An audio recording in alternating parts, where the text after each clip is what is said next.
back to you.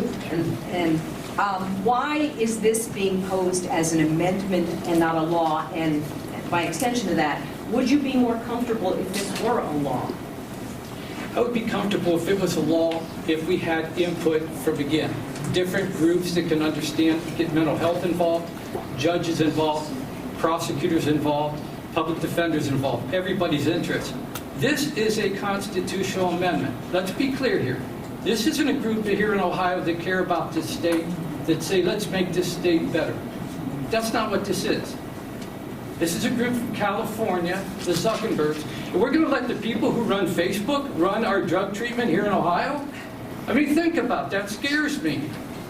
And again, I agree that we need better treatment. I agree that there's a better way to do it, but once you get a constitutional amendment, you can't even really rectify it. It's almost impossible. So we have an outside group coming in trying to dictate what we do in Ohio. That's the problem I'm having with this. I'm happy to sit down with anybody to try to devise a way. I've stuck my neck out to try to fight this opiate crisis, and I believe in treatment, and our drug court is the most important thing. We have a 60% success rate, so there's no need to have this constitutional amendment. But I go out every other month to our treatment facility at the SRCCC program, and they all tell me the same thing. Judge, I hated you at the beginning, and now I love you. And sometimes 60 to 90 days at the prison is what needs to wake them up to commit.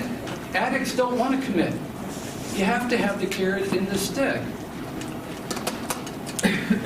Why an amendment and not a law? So, why an amendment and not a law? There have been 3 attempts in the last 8 years by the legislature. In addition to that, there have been two attempts via the state budget. Every single effort has been diluted. Actually, I can tell you 188 hours was devoted by your elected officials, by our elected officials, who worked on the recodification committee. 188 taxpayer dollars. You know what came out of that? Nothing. Ohioans have waited for a very long time. And I will also say that Ohioans are the anchor of this. Some of you in this room may have signed a petition to get this on the ballot. When we talk to folks at every corner of the state, there were heart-wrenching stories from parents. There is Rick Hughes, who I met, who talked to me about bringing his barber in to cut his son's hair in his casket.